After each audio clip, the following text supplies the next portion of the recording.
Hello friends, welcome to SkyCC. आज हम बात करने वाले हैं राष्ट्रीय भूगोल की, जिसमें भारत का अफवाह तंत्र, ड्रेनेज सिस्टम, अफवाह तंत्र, इसका निर्माण नदी की सरिता, मुख्य नदियाँ, सहायक नदियाँ, नदी की भू आकृति दृश्यों से होता है। इन सबको मिलाकर ही अफवाह तंत्र बनता है। इसे भारत का अफवाह तंत्र कहते हैं।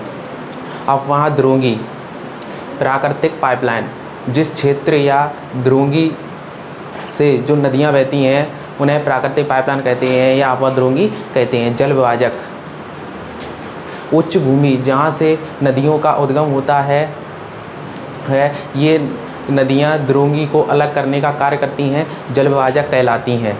अफवाह प्रतिरूप, इसके दो आधार हैं। उत्पत्ति के आधार पर वर्गीकरण, पूर्ववर्ती नदी, अनुवर्ती नदी। पूर्ववर्ती नदी यानी पहले से ही, जैसे सिंधु, ब्रह्मपुत्र, गंगा। अनुवर्ती नदी ये ढाल के अनुरूप होती हैं, प्रायद्वीपीय नदी होती हैं। संरचना के आधार पर समांतर अफवाह प्रतिरूप, वे नदियाँ जो एक ही रेखा या सीधी बहती हैं, मतलब एक दूसरे से मिलान नहीं करती हैं, समांतर अफवाह प्रतिरूप कहलाती हैं। आयताकार अफवाह प्रतिरूप, नदियाँ जो नदियों के मिलने के स्थान का कोण तथा चट्टानों के सेंधियों के स्वभाव द्वारा निर्धारित होता है, आयताकार अफवाह प्रतिरूप कहलाता है। ये अफवाह प्रतिरूप, एक ही जगह से बहुत सारी नदियाँ बहती हैं, उन्हें हम अरी अफवाह प्रतिरूप कहते हैं। जैसे अमरकंटक में 3 नदियाँ निकलती हैं। वृक्षीय अफवाह प्रतिरूप, जैसे अमेज़न, हिमालय की नदी, ब्रह्मपुत्र, सिंधु आदि नदी, इनका आकार वृक्ष जैसा होता है। अंतस्थलीय अफवाह प्रतिरूप, ऐसी नदियाँ जो पानी की कमी कारण बीच में ही समाप्त हो जाती हैं, अंतस्थलीय अफवाह प्रतिरूप कहलाती हैं। अफवाह तंत्र, हिमालय नदियाँ, प्रायद्वीपीय नदियाँ, सिंधु नदी तंत्र, गंगा नदी तंत्र, ब्रह्मपुत्र नदी तंत्र, ये सब हिमालय की नदियाँ हैं। प्रायद्वीपीय नदियाँ अरब सागर में गिरने वाली नदियाँ और बंगाल की खाड़ी में गिरने वाली नदियाँ की दृष्टि से इन्हें 2 भागों में बांटा गया है।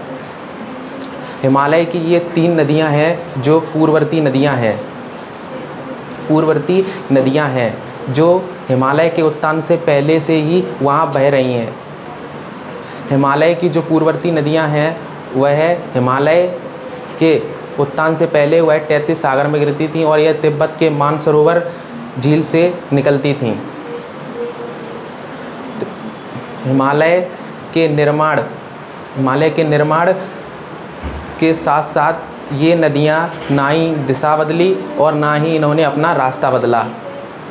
हिमालय के उत्थान के साथ साथ यह हिमालय को काटती रहीं और अपना रास्ता बनाती रहीं।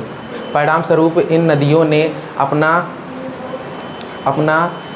बृहद हिमालय, गहरी और संकरी घाटियों का निर्माण करती हैं। इन संकरी घाटियों को हम गार्ज या कैनियन या भी आकार की घाटी कहते हैं। सिंधु गार्ज, यह जम्मू कश्मीर में गिलगिट के समीप सिंधु नदी पर है। सिपकीला गार्ज, यह हिमाचल प्रदेश में सतलज नदी पर है। दिहांग गार्ज, यह अरुणाचल प्रदेश में ब्रह्मपुत्र नदी पर है। हिमालय की जो ये 3 नदियां हैं जो पूर्ववर्ती हैं वह अंतर्राष्ट्रीय लेवल की हैं। ये 3 देशों से बहती हैं। पहला है सिंधु नदी जो चीन, भारत, पाकिस्तान। दूसरी है ब्रह्मपुत्र नदी, चीन, भारत, बांग्लादेश। तीसरी है सतलज नदी, यह चीन, भारत, पाकिस्तान। तो आज की वीडियो हम यहीं ख़त्म करते हैं। मिलते हैं नए टॉपिक के साथ, तब तक करती रहिए स्टडी विथ हैप्पीनेस। जय हिंद, जय भारत।